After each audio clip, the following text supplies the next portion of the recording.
శుభాకాంక్షలు.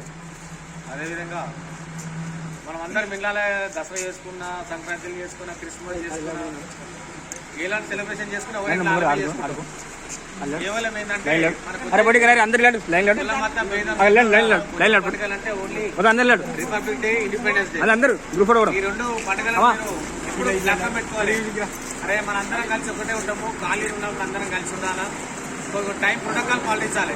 మనం ఆఫీస్కి అయితే కరెక్ట్ 9 గంటల కంటే 9 గంటలకు డ్యూటీ పోతాం కాబట్టి మన కోసం స్వతంత్రం తీసుకొచ్చిన సుభాష్ చంద్రబోసే కానీ వీళ్ళందరికీ కూడా మనం ఎందుకో ఈరోజు గుర్తు తీసుకుంటామంటే వాళ్ళు ఒక ఫ్రీడమ్ ఫైటర్స్గా ఫైట్ చేసి ఈరోజు మనకు రిపబ్లిక్ డే కానీ ఇండిపెండెన్స్ కానీ మనకి ఇచ్చారు కాబట్టి మనంతా మీద ఇంత స్వచ్ఛందంగా ధైర్యంగా బతుకున్నామంటే కేవలము ఆ రోజు అంబేద్కర్ రాసిన రాజ్యాంగము, అదేవిధంగా ఫ్రీడమ్ ఫైటర్స్ గాంధీ గారు, సుభాష్ చంద్రబోస్ గారు వీళ్ళందరూ త్యాగం వల్లే మనం ఇంత హ్యాపీగా స్పెండ్ చేస్తున్నాం కాబట్టి మరొకసారి మీ అందరికి ధన్యవాదాలు తెలియజేస్తూ నెక్స్ట్ టైం ఇప్పుడు ఇంతవరకు సామాన్య బస్సు నుంచి ఒక కట్టమైసమ్మ గుడి కోసము ప్రతి విషయంలో పాల్గొంటున్నారు కాబట్టి మీకు కూడా నచ్చిన వాళ్ళు అన్నవాళ్ళు అడుగుకున్నా మీకు, ఎందుకంటే భక్తి ఎవరికి ఉంటారో వాళ్ళు భక్తి పరంగా కానీ ఒక కాలనీలో ఒక డెవలప్మెంట్ చేస్తారంటే ఆ కాలనీ డెవలప్మెంట్ అంటే మన ఏరియాకి రేట్స్ పెరుగుతున్నట్టు అనమాట.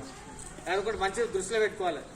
మన ఏరియాలో ఒకప్పుడు తక్కువ ఉండే ఇప్పుడు మనం మంచి స్థాయికి వస్తున్నామంటే ఒకటి ఏమైనా డెవలప్మెంట్ జరిగితేనే మంచి పొజిషన్కి వస్తాం కాబట్టి ఇలాంటి డెవలప్మెంట్ చేసినప్పుడు అందరూ సహకరించి దాన్ని కూడా ఉన్నప్పుడు టైం అయినప్పుడు కానీ అన్న గెలవకున్నా పర్లే, అక్కడికి వెళ్ళి చూసినా కూడా పర్లే.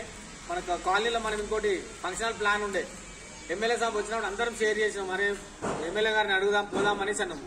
న్యూ ఇయర్ అయిపోయింది, ఈ రోజుకి 26 రోజులు అయిపోయింది. అంతకన్నా డిసెంబర్లో వచ్చింది ఎమ్మెల్యే గారు. మనం ఎందుకంటే ఎవరు ఇట్లా అన్నట్టు ఉన్నాం కానీ కమిటీ హాల్ ఫంక్షన్ హాల్ కడితే మన అందరికి యూజ్ అవుతుంది.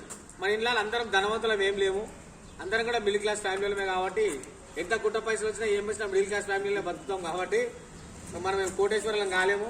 అలా ఫంక్షన్ హాల్ కట్టించుకుంటే అందరికి ఉపయోగపడుతుంది, ఫ్యామిలీ మెంబర్స్ అందరికీ. ఇప్పుడు అందరి ఇళ్ళలో ఎవరికి ప్రాబ్లమ్ వచ్చాయంటే పర్టికులర్ ఎవరైనా పర్సనల్ ఉంటాయి కాబట్టి ఆ ఫంక్షన్ హాల్ కోసం కూడా ఒకసారి ఎమ్మెల్యే గారికి పోదాం అన్నట్టు మీ అందరూ సహకరించాలి. సామాన్య కానీ దేవుడానతుల్లో పోయినా కానీ ఎవరితుల్లో పోయినా కానీ పర్లేదు, మనకి ఏం కావాలంటే ప్రాబ్లమ్ సాల్వ్ కావాలి. ఆ ప్రాబ్లమ్ సాల్వ్ కావాలంటే మన అందరూ కూడా సహకరించాలి. ఇప్పుడు టైం ఇచ్చినప్పుడు ఎమ్మెల్యే గారు పోయి మళ్ళీ ఒకసారి రిప్రజెంటేషన్ ఇస్తాము. అదేవిధంగా మనందరికీ గణతంత్ర శుభాకాంక్షలు తెలియజేస్తూ మీ అందరికి వచ్చినందుకు